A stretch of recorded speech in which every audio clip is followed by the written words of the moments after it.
Miss Senator Pia Cayetano, ano?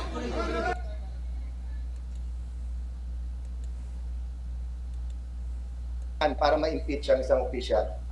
Two-thirds. 16, okay? So, ito na naman. So, ang 12 is 2/3 of 18. So, kung mang-aresto sila ng 6 na senador, i-convict nila kung sino yung gusto nilang convict. Sasabihin nila, nakakulong yung 6 eh. So, ang quorum namin is based on 18. So, based on 18, 10 lang ang quorum. 12 is 2/3. Yan ang kasunod nito. O, anong... Grabe talaga, ito yung wisdom na hindi malamang hindi nakikita ng iba.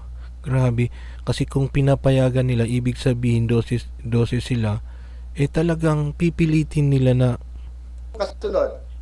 PI upon us.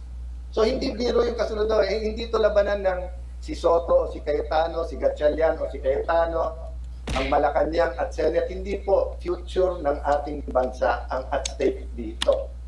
Kaya hindi masagot diretsyo ng Malacanang at ng 11+1 kung anong pinanggagawa. possible talaga nangyayari na eh. Ito yung wisdom na nakikita ko sa kanya based doon sa pinagtagpi-tagpi ko na pangyayari mula ng flood control na parang hindi na umusad at parang sinangtabi kasi ang daming involved. Ito na nga. Nangyayari na. Grabe itong wisdom na hindi nakikita ng iba. Ewan ko lang kung talagang siguro. 22 daw, 12. Ilan ang kailangan para ma-impeach ang isang opisyal? 2/3, 16. Okay? So, mga aresto na naman ng ano. So, ang 12 is 2/3 of 18. So, kung mga aresto sila ng 6 na senador, i-convict nila. Halatang halata na, pag ganun. Sasabihin nila, nakakulong yung 6 eh. So, ang quorum namin is based on 18. So, based on 18, 10 lang ang quorum. 12 is 2/3. Yan ang kasunod nito. O, anong kasunod? PI upon us. So, hindi biro yung kasunod doon. Hindi ito labanan ng si Soto, o si Cayetano, si Gatchalian, o si Cayetano, ang Malacanang at Senate. Hindi po future ng ating bansa ang at Baka stake magaya dito. doon kay... Kaya hindi masagot diretsyo ng Malacanang at ng 11+1 kung anong pinanggagawa nila. Sabi nila, ekonomiya yung issue. Ayaw naman nila mag-usap tungkol sa ekonomiya. Sabi nila, impartial daw yung trial. Kailangan impartial. O may nakita na ba kayong partiality sa amin? Is there anything in my reputation? Sabi nila, yan si Alan nangangagat ng amo niya.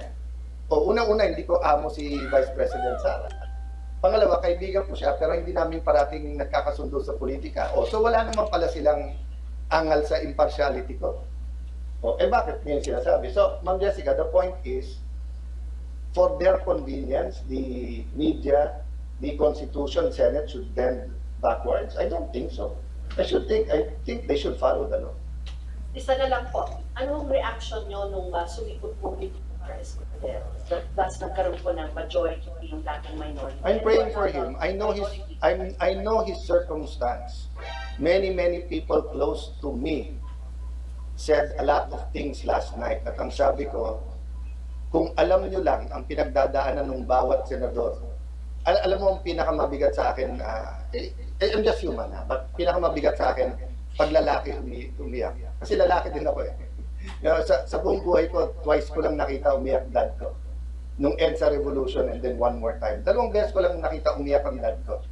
Nung nag-pass away dad ko, yung minuto na nag-pass away siya, lalabas yung luha sa mata ko, sinabihan ako ng uncle ko, you're the man of the house, you have to take charge. Kumbaga, hindi ka pwedeng umiyak. So makita ko yung kapwa senador na umiiyak, na may kaso sila, na hindi sila guilty, pero pinipilit silang sumunod. Mabigat sa akin yon. So hindi ko isa-isahin kung sino-sino yung mga yon. Yung isang binanggit ko nga kanina, walang kaso. Pero natakot na mabanggit ni Senator Lacson. That's the reality we're doing now. So I ask all of you, akala ko ba, sabi niyo, ang gusto niyong mga senador, Salonga, Tanyada, Recto, Miriam de Pedro Santiago, okay, then help us. Because that's not what is happening now. Diba? Para kaming grupo ng konsehal o ng mga barangay kagawad na Shout out kay Romualdez, kay Ricardo, and ito yung nakikita ko na wisdom na hindi ko alam kung nakikita ng iba. Hindi naman ibig sabihin na kampi ako dito sa tao, pero yung principles na pinaglalaban niya, nakikita ko, pwedeng mangyari nga yun. Kung halimbawa, na political talaga yung Senado, kampi-kampihan, pwede nang basagin yung saligang batas, constitution, yun ang iyon yung nakikita ko dito sa taong ito, yung senador na ito. Ulitin natin 22 daw. Dos. Kasi kung ganun ang interpretation nila, paano kung ganun din ang gawin nila? Bawasan nila ng bawasan. Sige, huliin ng huliin. Tingnan nyo, ba't ang bilis? Hinuli. 22 Sige, daw. sige. 12. Ilan ang kailangan para ma-impeach ang isang opisyal? 2/3. 16. Okay? So, mga aresto na naman ng ano. So, ang 12 is 2/3 of 18. So, kung mga aresto sila ng 6 na senador, i-convict nila kung sino yung gusto nilang convict. Sasabihin nila, nakakulong yung 6 eh. So, ang quorum namin is based on 18. So, based on 18, 10 lang ang quorum. 12 is 2/3. Yan ang kasunod nito. O, anong kasunod? PI o CONAS. So, hindi biro yung kasunod doon. Hindi ito labanan ng si Soto o si Cayetano, si Gatchalian o si Cayetano, ang Malacanang at Senate. Hindi po future ng ating bansa ang at stake dito. Kaya hindi masagot diretsyo ng Malacanang at ng 11+1 kung anong pinanggagawa nila.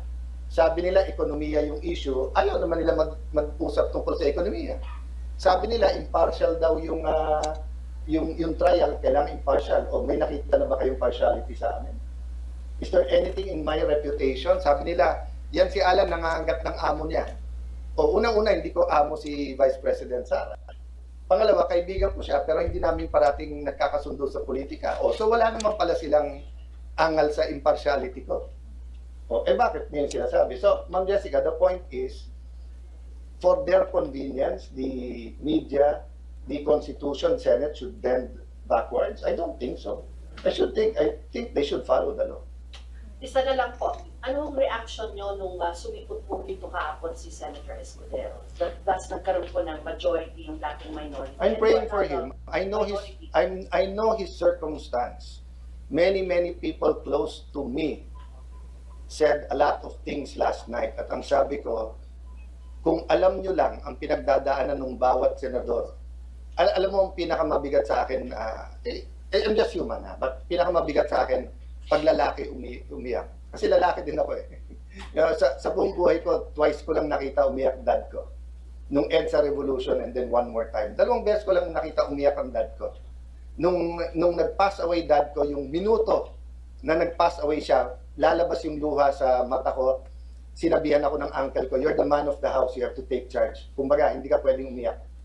So makita ko yung kapwa senador na umiiyak, na may kaso sila, na hindi sila guilty, pero pinipilit silang sumunod. Mabigat sa akin yon. So hindi ko isa-isahin kung sino-sino yung mga yon. Yung isang binanggit ko nga kanina, walang kaso. Pero natakot na mabanggit ni Senator Lacson. That's the reality we're doing now. So I ask all of you, akala ko ba, sabi niyo, ang gusto niyong mga senador, Salonga, Tanyada, Recto, Miriam Defensor Santiago, okay, then help us. Because that's not what is happening now. Diba? Para kaming grupo ng konsehal o ng mga barangay kagawad na tinatakot ng sigang mayor. That's what's happening in the Senate now. You may disagree with me, you might not like me, but you know in your heart, I am telling you the truth. Yun ang importante. You know in your heart, I am telling you the truth. So that's my reaction. I'll keep to myself my feelings. But I agree with you. Honestly, Jesse, I will be praying for him. I love him as a brother. Alam ko yung pinagdaanan ni Hart.